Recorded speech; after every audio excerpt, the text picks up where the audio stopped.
Assalamualaikum warahmatullahi wabarakatuh. Salam lestari.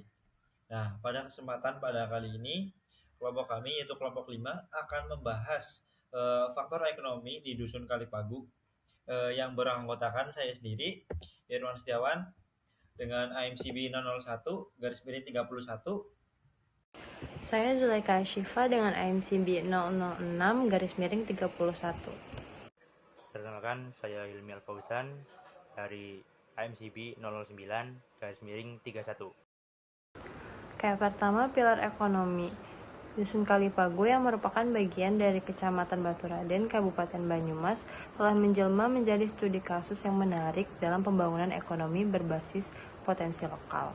Berada di lereng selatan Gunung Slamet, ekonomi Kalipagu ditopang oleh dua pilar utama yang saling menguatkan, yaitu ekowisata dan agroforestry. Pengertian dari ekowisata. Secara harfiah, ekowisata adalah pariwisata yang fokus pada ekologi atau lingkungan. Definisi yang paling diakui secara internasional itu berasal dari The International Ecotourism Society. Ekowisata adalah perjalanan yang bertanggung jawab ke area alami, melestarikan lingkungan, dan meningkatkan kesejahteraan penduduk lokal.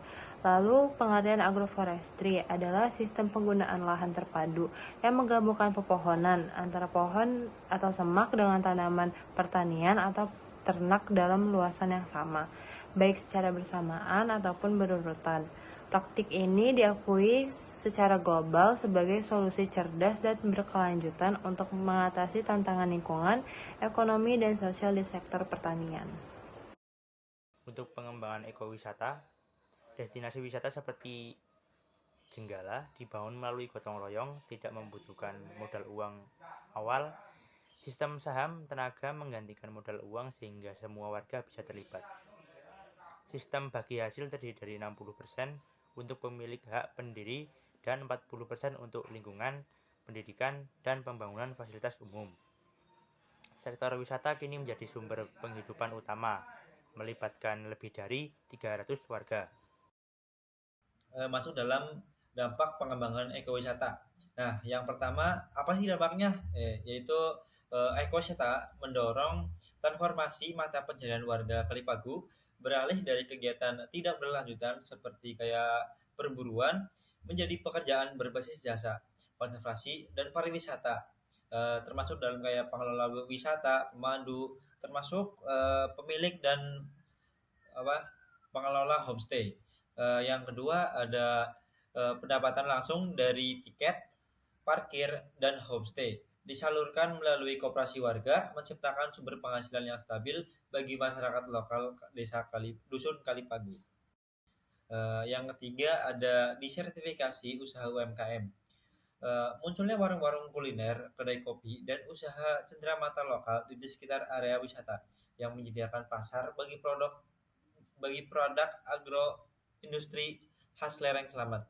Misalnya nih kayak kopi dari desa Kalipagu. Nah, yang keempat ada keterlibatan warga dalam ekowisata, menumbuhkan kesadaran lingkungan tinggi untuk menjaga kebersihan kayak kebersihan hutan, kayak sumber mata air, dan berbagai aset yang mendukung kegiatan ekonomi di desa Ketengger, terutama di Dusun Kalipagu.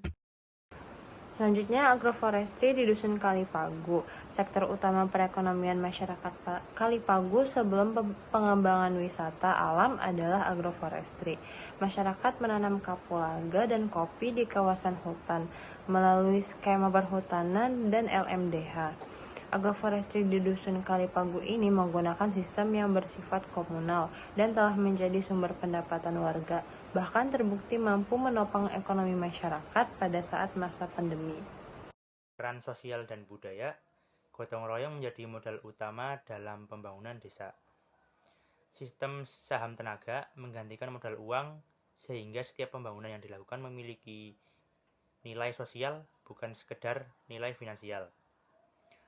Pendekatan ini memperkuat rasa memiliki, mencegah konflik kepentingan, serta menciptakan struktur ekonomi berbasis kepercayaan. Selain itu, pelestarian budaya lokal juga mulai dikembangkan sebagai potensi wisata. Oke, sedikit tambahan, Desa Kalipagu juga berkolaborasi dan mendapat bantuan dari pihak luar, seperti bantuan tambahan dari universitas terbuka dan lembaga lain yang bersifat material atau finansial tanpa kewajiban pengembalian. Tenaga kerja tetap berasal dari masyarakat sehingga nilai gotong royong terus terjaga. Selanjutnya, peran media sosial. Media sosial juga berfungsi sebagai alat pemasaran digital yang efisien untuk mempromosikan daya tarik, seperti Curug Jenggala, homestay, dan Merti Bumi ke pasar yang lebih luas.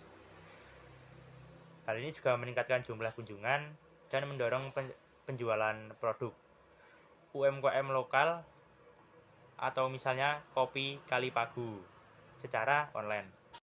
Nah, mungkin sekian presentasi dari kelompok kami. Jikalau ada kesalahan kata maupun perbuatannya disengaja maupun tidak disengaja, eh, dimohon dimaafkan dan sekian terima kasih. Wassalamualaikum warahmatullahi wabarakatuh. Salam lestari.